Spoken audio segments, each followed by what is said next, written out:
Hello friends, आज मैं आपको एक लाइव डेमो के थ्रू GSTR 3 कैसे फाइल किया जाता है सिखाऊंगा। तो आइए बिना टाइम गवाए हम शुरू करते हैं। हम लॉगिन करेंगे GST पोर्टल पर। ये हमने लॉगिन किया। आपको नीचे दिख रहा है रिटर्न डैशबोर्ड। रिटर्न डैशबोर्ड पर क्लिक करेंगे। ये हमें सीधे रिटर्न के डैशबोर्ड पर ले जाएगा। यहाँ हमारा क्वार्टर हमें फाइल करना है सितंबर के लिए। ये GSTR 3 पे क्लिक करा, हम ऑनलाइन ही फाइल करते हैं इसे। ठीक है, तो सबसे पहले क्वेश्चन पूछना है आपको, नील रिटर्न फाइल करना है। मुझे आपकी सेल परचेस है तो मुझे सेल परचेस वाला करना है, तो मैं नील रिटर्न को नो कर देता हूँ और यहाँ नेक्स्ट पे क्लिक करते हैं। ठीक है, ये एक विंडो पॉपुलेट होगी।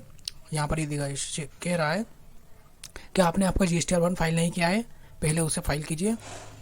और GSTR 2 मतलब जिससे हमने माल गुड्स परचेस करा था उसने भी अभी रिटर्न फाइल नहीं करा है, इसलिए हमारे पास इनपुट का क्रेडिट यहाँ शो नहीं हो रहा है और रिवर्स चार्ज का भी दिखा रहा है। ठीक है, इसे हम क्लोज कर देते हैं। वैसे कायदे से हमें पहले GSTR 1 फाइल करना पड़ेगा, उसके बाद हम 3 फाइल करेंगे, क्योंकि GSTR 1 से ऑटोमेटिक जो आउटवर्ड सप्लाई है, जो हमारे टैक्स है, वो उठकर 3 में रिफ्लेक्ट होगी। मगर मैं भी आपको कोई डेमो दिखा रहा हूँ। ठीक है, ये मैंने खोला। सबसे पहला इसमें 6 और 5 टैब होते हैं। पहला टैब है आउटवर्ड सप्लाई का।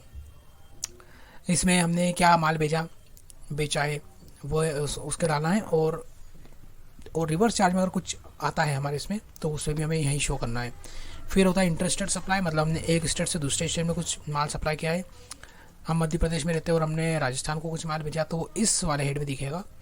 वो भी आउटवर्ड सप्लाई है बट वो इंटरेस्टेड है। फिर ITC, हमने क्या क्या माल परचेस करा था, उस पर हमको कितनी ITC मिली है, हमने कितना टैक्स पेड कर रखा है, वो हम यहाँ डालेंगे। हालांकि अब तो ये ऑटोमेटिक आने लगा है, ऑटोमेटिक पॉपुलेट होता है। एग्जम्प्टेड नील रेटेड और नॉन GST इनवर्ट सप्लाई, मतलब यहाँ पर ऐसी सप्लाई आएगी जिस पर टैक्स नहीं लगता या फिर जो टैक्स के दायरे में ही नहीं आती, वो सभी ट्रांजेक्शन इसमें आएंगे। फिर 5वां जो टेब है वो हमारा लेट फीस का है और इंटरेस्ट का है और टैक्स लाइबिलिटी का है। यहाँ पर हमारा अगर कुछ टैक्स लाइबिलिटी बनती है तो वो आएगी। अगर हम लेट रिटर्न फाइल में लेट हो गए तो वो लेट फीस भी शो करेगा। प्लस अगर लाइबिलिटी है और लेट हो गए तो उस पर जो इंटरेस्ट बना है वो भी यहाँ पर शो होगा। तो आइए हम पहला टैब खोलते हैं। विंडो खुलेगी, उसे ओके कर दीजिएगा। ठीक है, यहाँ पर आउटवर्ड सप्लाई, यहाँ हमें केवल टैक्सेबल अमाउंट डालना है। क्या लिखा है, outward taxable supply other than zero rated, मतलब यहाँ जीरो रेटेड नहीं डालना है, क्योंकि जीरो रेटेड का अभी बताया मैंने, अलग से बॉक्स है, अलग से फील्ड है। तो यहाँ पर मैं डाल दिया, ये अमाउंट मेरी सेल की है। यहाँ पर IGST इस पर नहीं है, यहाँ पर केवल SGST है। एक CGST डालेंगे तो SGST ऑटोमेटिक ले लेगा। फिर आउटवर्ड सप्लाई, टैक्सेबल सप्लाई और जीरो रेटेड। जीरो रेटेड किसे बोलते हैं ये मैंने आपको बता दिया है। जीरो रेटेड मतलब हमारा एक्सपोर्ट होता है, कुछ हमने एक्सपोर्ट करा है, ज़्यादा नहीं, हमने 92,000 का एक्सपोर्ट करा था, उस पर हमारा IGST भी था। फिर आउटवर्ड सप्लाई नील रेटेड, यहाँ पर नील रेटेड हम डालेंगे। कुछ ऐसा आइटम जो जिस पर टैक्स नहीं लगा वो हमने डाल दिया। फिर supply liable to reverse charge, अगर कुछ ऐसी सप्लाई हमने की है जिस पर रिवर्स चार्ज एप्लीकेबल होता है तो वो हम यहाँ डाल देंगे। अभी यहाँ कुछ भी नहीं मेरे पास। फिर non GST outward supply, non GST में आप जानते हैं जैसे पेट्रोल है, गैस है, बिजली, ये सब चीज़ें नॉन GST कहलाती है। यहाँ पर वो भी हमारे पास फिगर नहीं है, हम यहाँ से इसे कंफर्म कर देंगे।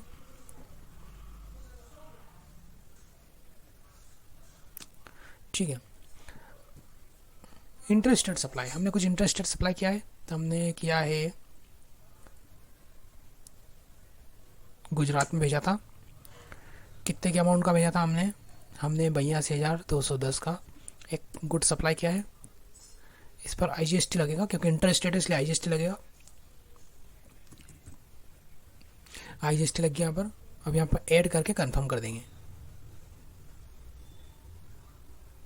ठीक है, फिर ITC, हमें कोई ITC मिली है, हमने कुछ माल खरीदा था। ITC बहुत से टाइप की होती है। सबसे पहले इंपोर्ट गुड्स, कोई हमने इंपोर्ट्स करा है तो उस पर इंपोर्ट ड्यूटी लगी होगी। इंपोर्ट सर्विस, कोई सर्विस इंपोर्ट करी है। रिवर्स चार्ज का हमने पिछली बार कोई पेमेंट करा हो तो उसकी भी रिबेट यहाँ मिल जाएगी। इनवर्ड ISD और ऑल अदर में आपकी जो सिंपल वाली सप्लाई होती है मतलब परचेस होती है उसकी आप इनपुट यहाँ डालेंगे। हाँ, किसी कारण से आपकी ITC रिवर्स हो रही है, मतलब आपने कुछ खरीदा था उसको वापस रिटर्न कर दिया या आपका माल डिस्ट्रॉय हो गया, चोरी हो गया, तो वो चीज़ें आप उनका ITC आपको नहीं मिलेगा, तो आपको यहाँ रिवर्स ITC में डालना है वो अमाउंट। हमारे केस में भी कुछ भी नहीं है। और फिर है इन एलिजिबल, किसी कारण से हमारी ITC इन एलिजिबल हो गई जो हम नहीं ले सकते या वो हमें लेना नहीं चाहिए, तो उसको हम यहाँ इस वाले फील्ड में डाल देंगे और यहाँ से हम कंफर्म करके बाहर आ जाएंगे। ठीक है, अब ये वाले जो अभी बताया था एग्जेम्प्टेड, नील रेटेड और GST, ये इसमें भी था, आउटवर्ड में भी। तो यहाँ क्या है वो हम देख लेते हैं। तो ये जो बता रहा है from supply under composition scheme, ये सॉरी इनवर्ड का बता रहा है, आउटवर्ड का नहीं है। मतलब हमने किसी कंपोजिशन डीलर से कुछ खरीदा था जो कि इंटर स्टेट में था, उससे अगर कुछ खरीदा था नील रेटेड एग्जेम्प्टेड, तो वह यहाँ हमें डालना है, या नॉन GST हो तो वो यहाँ डालना है। इसमें इंटर स्टेट और इंट्रा स्टेट दोनों का ऑप्शन है, पर हमने यहाँ कुछ भी नहीं खरीदा इसलिए हम यहाँ पर कैंसिल करके बाहर आ गए। अब यहाँ हमारी अगर कोई टैक्स लाइबिलिटी, क्योंकि रिटर्न में भी लेट नहीं हुए इसलिए हमारी लेट फीस नहीं लग रही है।